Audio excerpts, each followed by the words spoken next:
Alright, so I've been telling y'all I've been wanting to do Kraven's Last Hunt for a minute now, and that minute is finally here. Black Suit Spider-Man has always been a favorite of mine because, like, look at him. He's so goddamn cool. Like, look at this cover and tell me this isn't the hardest one you've ever seen. I'm riding this shit too hard right now. But the reason that I wanted to go over this story is because of this panel right here. You see, I had to know why this dude right here was posed up in Spider-Man's own suit on his own grave and laughing to the bank like he's Chief Keef. Up to this point, I only knew about this because of them like ripped bozo edits, so I had to lock in. So we start off meeting Kraven the Hunter, a being who is more man than beast. Kraven has grown old and he knows his time is almost up, but he just can't die yet. There's only one person who has bested him as the Hunter, and until he defeats him, he can't rest. The story then cuts over to Spider-Man, who was watching a memoriam over a crook named Joe Face, someone he used to exchange info with sometimes. Spider-Man was trying to act like he didn't care, since he's seen many Joe Faces over the years, but no matter what he does, the costume will never change the man he is underneath. He's Peter Parker, and Peter Parker cares about others. He ends up giving the crook some money to pay for a proper burial, then swings off. At this part of the story, Peter's been through a ton of ups and downs. People keep dying, people he cares about, Uncle Ben, Captain Stacy, Gwen, and recently, Ned. No, not the CEO of sex, this one. It's really making him start to think about his own morality. As Spider-Man, he goes out facing danger day after day, but he never thinks about dying. Does he think that he's somehow immune just because he's Spider-Man? He's gonna die. But not yet. Unfortunately for Peter though, Kraven is closing in, and oh my god, this scene right here was disgusting. Like, I get the acclimating yourself to your future environment is good for like training, but seriously bro, what the hell? Dude willingly jumped into an infested spider pit, started eating the spiders alive, and while doing this, Peter wakes up from a nightmare that literally had the same scenario. Niggas be real demons. Peter then heads out into the night to swing about the city. His head is pounding, his stomach's in a knot, and all he wants to do is crawl into a ball and hide. But he can't, he has to keep moving. Kraven is also on the move, saying how the spider has always thwarted him, mocked him, humiliated him. There's no way a man could have done this. No man could beat Kraven like the spider has. He believes that Spider-Man exists as a test, a challenge, and he cannot rest until he's proven himself the best. I really be thinking I'm Dr. Seuss when I write this shit, bro.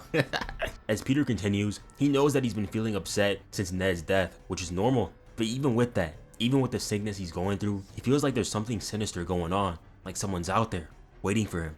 Love how they use the red panels to kind of illustrate that this is supposed to be like an intrusive thought. One part of him is being the regular witty Spider-Man, and the other is the scared and upset Peter Parker. And Peter was right. As his spider sense perks up, he evades the first shot, but in a rare moment of sloppiness, he gets struck by the second. The thing is, that wasn't a regular bullet, it was a dart. Peter now realizes who he's going up against, but when he looks up, he starts seeing ghosts. Out here looking like Sam Darnold. This wasn't even a fight, bro. Spider-Man was getting his shit worked, but he got smacked with a stick, a genuine stick. He's getting hit with Zonka level attacks, and he couldn't get up. That's twice little Cashman. What the devil's wrong with me? Spider-Man knows that he's been drugged, and as he's getting weaker, that inner voice starts getting louder, slowly realizing the situation that he's in. He can't break free, his head's pounding like some 808s. Usually you get knocked out, shipped off, then find a way to escape. But then he sees Kraven bring out a rifle, and he realizes that he's cooked. This isn't the Kraven that Spider-Man knows, the one that uses his bare hands to defeat him. Kraven isn't after a mere win today. He's here to take his honor back, restore glory to his name, and as Kraven fires, everything goes black.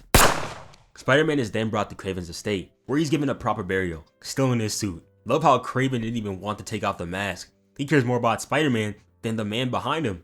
As they lower Spider-Man into his grave, Kraven personally fills up the dirt above it, seeming almost saddened for a moment, before breaking out into an audacious grin. This is how niggas smile when you beat that one toxic player that always cooks you in game. It doesn't even matter if you beat the dude if he was AFK or nerfed. A win is a win. Spider burning bright, in the forest of the night. What immortal hand or eye could frame thy fearful symmetry?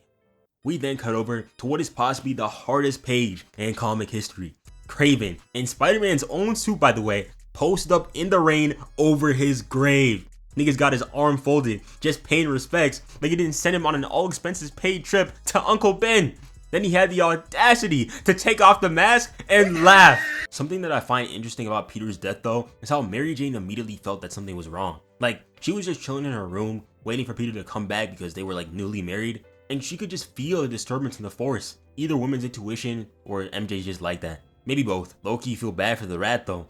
Bro got no diff by a boot. Now, you'd think that Kraven would be satisfied after murking his greatest op, posing on his grave, then laughing on it. But no, Kraven couldn't just beat Spider-Man. He had to be Spider-Man. He had to show this dude that he was superior in every way possible. So what does this maniac do? Well, he does what any normal psychopath would do. Drug himself into fighting a spider phantom in his spider lair, then goes out cosplaying Spider-Man and whooping ass. He actually ends up saving Mary Jane, who's getting hit on by these weirdos. But MJ immediately realized the man in the suit wasn't Peter. Kraven then goes on to decimate some more low tier crooks, beating so much ass that he injured 15 of these guys and even killed a man. And Kraven's feeling pretty good.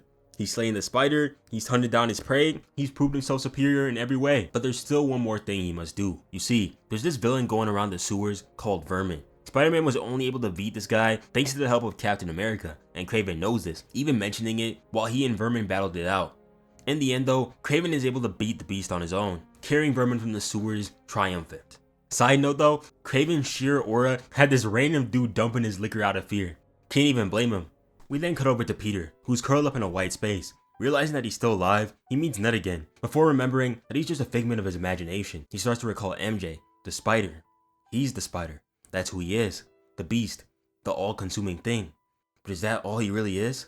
The spider is fearless, strong, and can win, unlike that weakling coward that is Peter Parker, the one who can die. But Peter realizes that the spider isn't truly who he is. It's Peter Parker.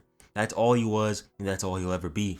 Kraven may have beaten the spider, but he hasn't beaten the man. He always thought that Spider-Man was larger than life, that he was magic, but there is no spider. There's just Peter, a normal guy tapped on the shoulder by fate. Peter Parker may be his weakness, but he's also his greatest strength. And using his love for MJ, along with that indomitable will of his, he digs his way out of his own grave, giving us the hardest Spider-Man panel I have ever seen. Lightning striking in the back, holding onto his own tombstone. Aura is off the charts. Spider-Man then heads inside of Kraven's house, finds out that he's been impersonating him for 2 straight weeks, and heads off. Not to be Kraven though, no, but to MJ, his wife. Bro's been out for 2 straight weeks, probably smelling like dirt, and they were still getting busy. Fresh off the wake up too. They really love each other, man. MJ tries to convince him to take some time off to process everything. Like, I don't even blame her. Dude can barely speak, but Peter knows that he needs to settle this right here and now. So they hold hands before he swings off to get his get back. Kraven's facial expressions in these comics are so hilarious to me, man. Like, look at him. Bro was over here showing out all 32 while waiting. And the second he sent to Spider-Man, his smile fades so fast. Like, I'd like to think this entire time, he's just been standing there, smiling and waiting for no reason. Spider-Man hops down, immediately wailing on Kraven. But Kraven doesn't fight back. In fact, he does nothing at all. In his mind, he's already won. He's proven himself superior to Spider-Man. Beating him, beating his opponents, doing a better job than he did. The fact of the matter is, Spider-Man is only alive because Kraven let him. They then head down to where Vermin is imprisoned. Kraven gloats over how he was able to defeat him alone, unlike Spider-Man. Then he throws a match inside his enclosure that Spider-Man quickly deals with. Spider-Man is obviously angry, but Kraven just doesn't care, smiling with that big ass grin on his face. Kraven then releases Vermin, letting him attack Spider-Man. Peter tries to reason with him, but when that doesn't work, he tries going on the offensive. But halfway through beating his ass, he realizes what he's doing. He doesn't want to play Kraven's games anymore. So he stops and just takes the beating, allowing himself to get his ass kicked. Seeing that Spider-Man was once again unable to defeat the beast, Kraven tells Vermin to cut it out and go free, which Spider-Man just can't let happen.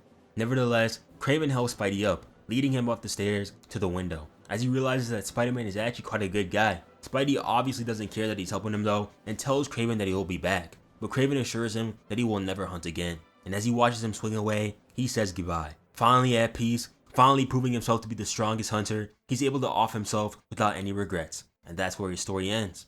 Throughout the story, Kraven kept mentioning the spider, and I've been trying to figure out what he meant by all of this. What is the spider? Then I went back to Peter's revival scene, where you can kind of see himself being freed from the spider.